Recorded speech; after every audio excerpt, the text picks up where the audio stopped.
Medical Mariner Inc.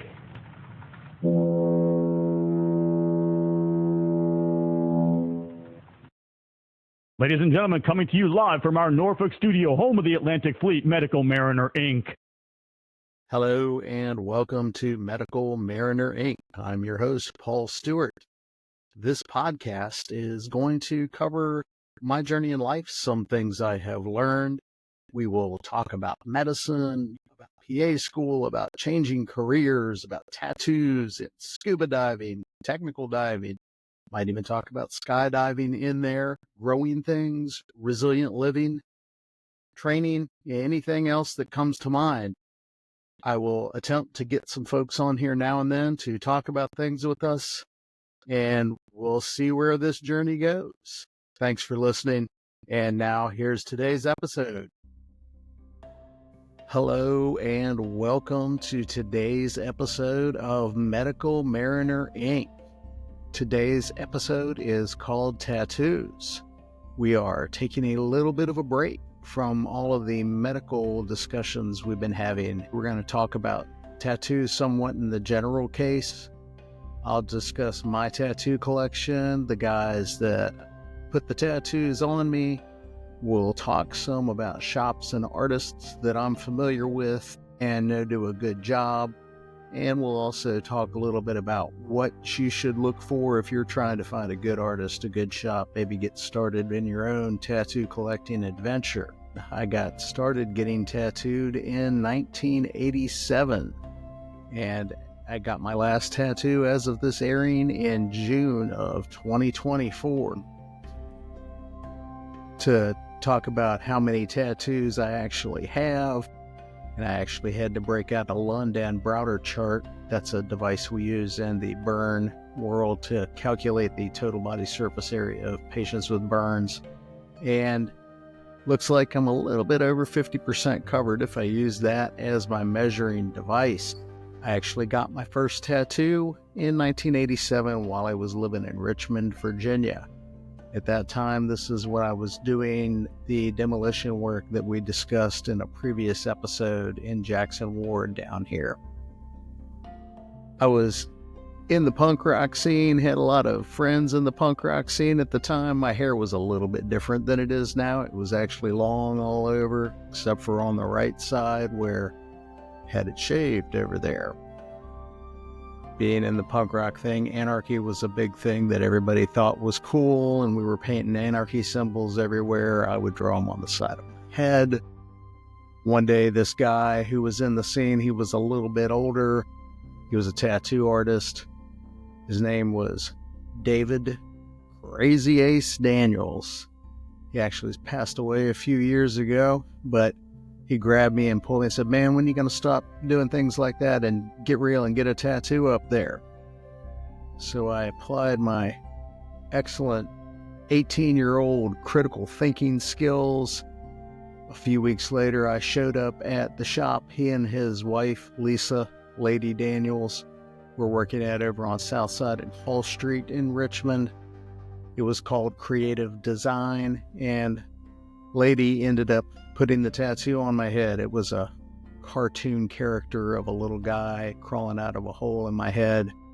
My roommate at the time, he drew the tattoo, and that's a whole other discussion of the roommate and the particular cartoon character. Lady put that on. I remember I was coming home, stopped at the 7-Eleven, probably to pick up a 12-pack of MGDs, since that's what I did back in the day. And the lady at the desk noticed that I had that tattoo, and she looked at me and she said, "Huh, you've got a tattoo on your head. That's not something you see every day." My witty response was, "Well, it is if you live at my house." I did go on, got some other tattoos from Lady and Ace, a couple other artists in the area, some at the tattoo conventions.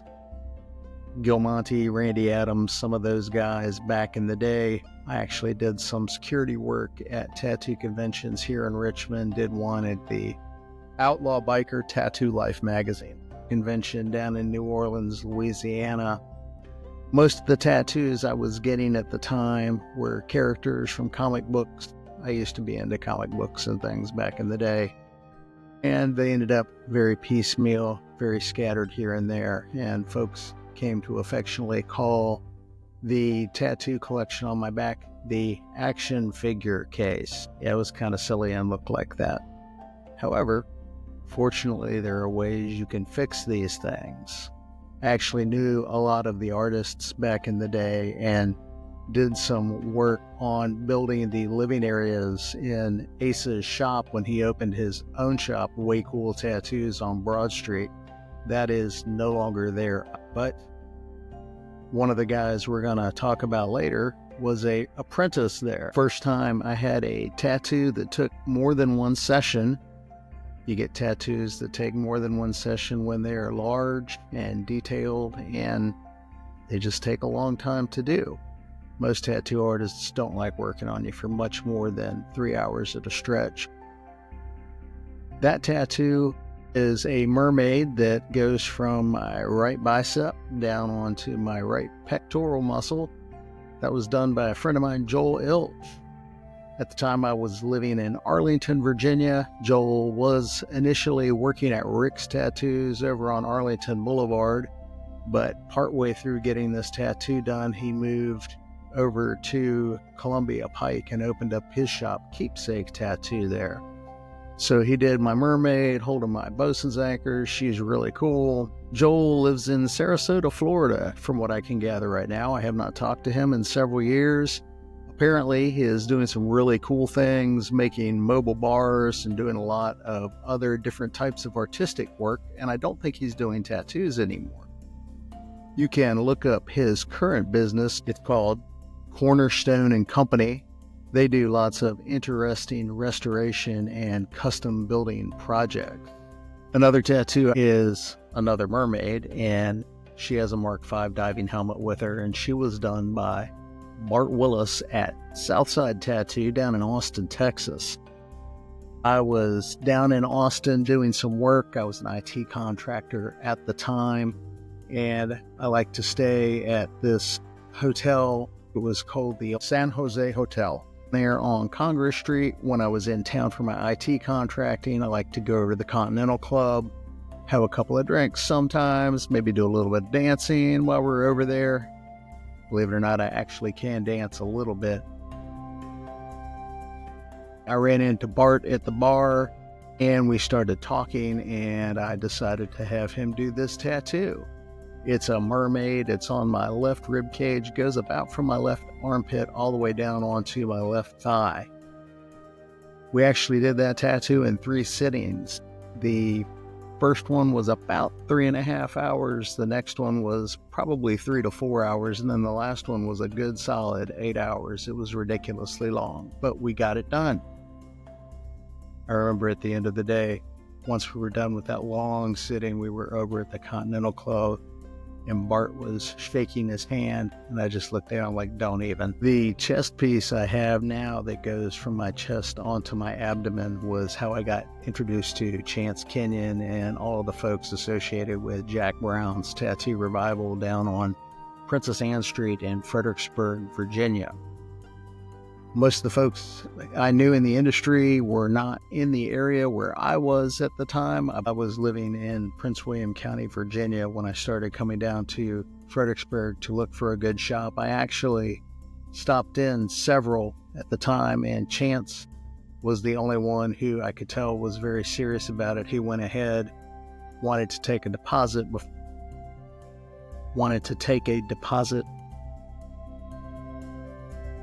sketching on tracing paper to make sure he had all the areas I was already tattooed and had general landmarks so he could design the tattoo around them. I had initially told him that I wanted a dragon that went from my chest all the way down to my right foot. Once we got it done, he ended up getting it all across my chest down onto my right thigh, and he said he couldn't get it to go all the way down to my right foot. It just would not look right. About a year later, Chance got rid of the action figure case for me. He actually did a nice cover up on my back. It's a huge Mark V diving helmet with the skull inside of it. It's a typical Japanese back piece that comes down onto the buttocks as well. One thing I learned while getting that tattoo is if you live fairly far away from the shop and you might be getting tattooed over both your glutes, don't ride your motorcycle to the shop. Then you have a long ride home standing up on the pegs. I did get to know a lot of the folks at the shop. At one point, I did even teach a handgun safety course to several of the artists and their spouses there. One of the really sad things, former co-owner of the shop, Kenny Brown, Wood Booger, he was a good dude. He was shooting at a tree during the handgun safety course and the tree fell over. We all got a big laugh out of that. But just the nicest guy you could ever meet. He was killed a few years ago in a motorcycle accident down here in Richmond, Virginia. One of the other artists who worked at the shop, Kelly Drake, he did a sleeve-in piece on my right upper arm to kind of finish out around where that mermaid and bosun anchors were. He also did some work on my left arm. I have my wife's name on my left forearm. Kelly did that. And he also did the lamb with the scroll from Revelation 5, verse 6 that's on my right upper arm. That's a cover-up as well. Somewhere in there, I got this starfish on my elbow. I don't remember the artist's name who did that, and I feel really bad about that. He actually was visiting in town from Lost Art Tattoo in Salt Lake City. They had an event going on at Jack Brown's called Tattoos for Community. They do this every year. It's a charity event. If you plan to go there, get there as early as you can because there's always a line, but it's a great event, supports things, and you always have awesome artwork come out of it. Lost Art in Salt Lake City, it's owned by Nate Drew, but Nate is not the one who did that. Maybe he's going to chime in and tell me who that artist was because I feel bad for not remembering his name. My final set of tattoos that I've gotten done to date is the finishing out of the sleeve on my right arm. I actually got that done by an old friend of mine, Jason Hobbie. A few years ago, this other friend that I hadn't heard from in years, Stephanie Hogate, was getting a back piece from him. And she got a hold of me somehow, I forget what. We got talking, Jason and I got talking, eventually got some appointments up there at the shop. He did a really nice piece where it's got my Team Goat Screw logo when we get into diving. We'll talk about that. Did a really beautiful seahorse as a filler piece on there. And when we were doing all the fill-in waves and wind bars, we got to a point where we had an area that was just a little bit too large to cover up with waves and wind bars. And Jason's like, I don't know what I'm going to do with that area. And I'm like, why don't you throw a skull in there? And he's like, that's actually not a bad idea. Jason's the person I was talking about earlier who actually apprenticed under Ace. And that's where Jason started learning how to tattoo. But Ace used to always say, you can never have too many skulls in a tattoo. If you can't think of what else to do, put in another skull. So that's what Jason did. It's this cool little water skull. Shops and artists, any of the artists I've talked about, any of the shops I've talked about, they're all outstanding places to get tattooed.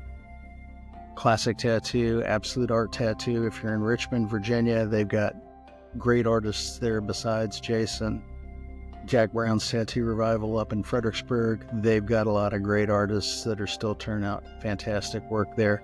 Kelly has gone on. He has started his own shop. It's the Fredericksburg Tattoo Works up in Fredericksburg, Virginia. Lost Art Tattoo out in Salt Lake. I know Nate, all the folks he works with, I know they crank out some really awesome, serious art pieces out there. Southside Tattoo's still going strong down in Austin. Bart's still down there. I know Bart is only there part of the year usually. Bart actually really does some awesome work with Native American tribal artwork tattoos. So that might be, if you're into that for a specialty, something you might seek him out for.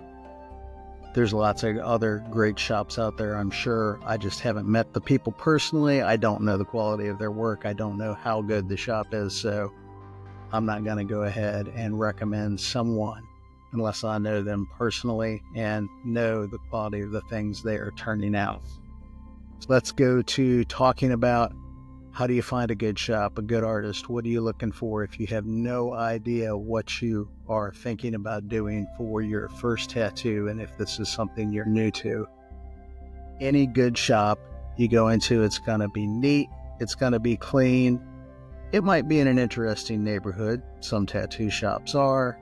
There should be lots of flash on the wall. A lot of the artists are going to either have an Instagram page where you can look at things they're doing. They're probably going to have some picture books that show their work also on the tables and things in the shop.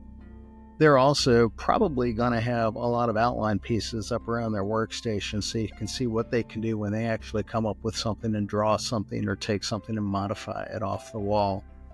You're going to want to make sure they're going to be opening all their needles and all their tubes from sterilized packs, new packs. A lot of folks have gone to disposable items. They'll cover all the exposed areas in plastic. They'll be using really good sanitary technique, wearing gloves, things like that. What you don't want to be doing is going over to your friend's house where they're doing something, in their kitchen or something, unless you know for sure that they're a reputable tattoo artist who has proper training and going to be doing things properly in their home. There are some folks who do that when they're in between studio gigs. Any place you go and a tattoo artist is working in a licensed tattoo shop, yes, they should have a license for that. They're going to have trained in some type of apprenticeship program, at least if they're working in the state of Virginia. I don't know what all the laws are everywhere, but I know in Virginia you have to have apprenticed to work in a tattoo shop. Also, busy shops are a really good sign. If you see that they have appointments booked way out, that's probably because they're doing some really good work. If you're going to be getting a tattoo that's probably going to be on you forever, might not be a bad plan to wait a little bit if that's the right artist and the right shop for you. Some places do dedicate a couple of artists to walk-ins. You might want to check out their policy on what they do for that. Keep in mind, though, if you've got two artists or one artist who's taking walk-ins that day, even a small tattoo takes at least a half hour with all the setup, cleanup, get it done, those types of things. So it doesn't take many people coming in for walk-ins to generate a line of a fairly good wait times. When we're talking about tattoo size, nothing wrong with getting a small tattoo. If you're going to get a tattoo, you should get one that's high quality and done well, no matter how big it is. Just make sure that it's something you're going to enjoy. If you're going to put it someplace like on your back, on your front and all that, you never know. You may end up wanting to get more. So kind of think how if you're getting something small, it's going to be able to incorporate into something larger if it's in the middle of a large piece of skin real estate. Another good reason to start small is you have no idea what that's going to feel like. Getting ink pushed into your skin with a needle for 3 hours is stressful. You don't know how your body's going to react until you actually sit down and do it. So getting something small to start off with, my first one, it wasn't tiny, but it took a good solid hour to do, but it was the first time I'd ever been through an experience like that. So you don't know what to expect until you get it. You can hear everybody on earth describe it, but you don't know until you go through it. And just another thing to keep in mind, if you get something, you're not super happy with it, as we've talked about, cover-ups are an option. You can actually get some big things covered up. Just realize that if you are getting a cover-up done, it is probably going to be significantly larger than the original piece of work was. In addition to getting cover-ups, lasers work really well with removal of modern ink tattoos, and oftentimes you can get results where you barely even notice of them. That's very dependent on your skin and on the inks used, but also can make it a little bit easier if you're going to get a cover-up later. Once you do go get a tattoo, make sure you follow the instructions of your tattoo artist. It's always a good idea, even if you've got ink all over you, to follow the instructions of that artist, because they may have learned something new that you're not aware of.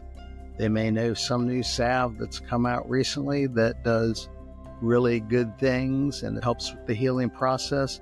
they may know what works best with the particular inks they use and the particular techniques they use that may be different from what you're used to, especially if it's been a while since you've gotten a tattoo. On aftercare, another thing to think about, regardless of what the instructions are, you want to keep that new tattoo out of any kind of standing water for at least a week, if not 2, and you want to be extremely careful about sun exposure. I can't tell you how many people I've had come into the ER who have gotten a tattoo and then the next day gone and gotten in a pool, a hot tub, an ocean, a river, whatever it is, and now they've got some kind of crazy skin infection that I've got to treat with antibiotics. Not only does that run the risk of all the side effects of antibiotics, not only is it miserable, but it can really jack up your tattoo and make it so you would have to go back and get additional work to make it look like you want it to at the end. That's it, and thanks for listening today. I really appreciate you sticking with me and helping me get this podcast going. Thank you, and I look forward to hearing from you in between sessions and you hearing from me in the next episode of Medical Mariner Inc. Thank you for listening to Medical Mariner Inc. Medical Mariner Inc. is written, produced, and hosted by me, Paul Stewart. If you wish to make suggestions for content, leave me some comments, or have anything you would like for me to know, you can email me at medicalmarinerinc@gmail.com. Thank you for listening. To support the show, please give me a 5-star rating on whatever platform you listen on, like, and subscribe to the show. Thanks, and I hope you have a good day. The background music Perspectives was created by Kevin McLeod at incompetech.com. It is licensed under the Creative Commons by Attribution 4.0 license. The website from which the music was downloaded is http://creativecommons.org/licenses/by/4.0.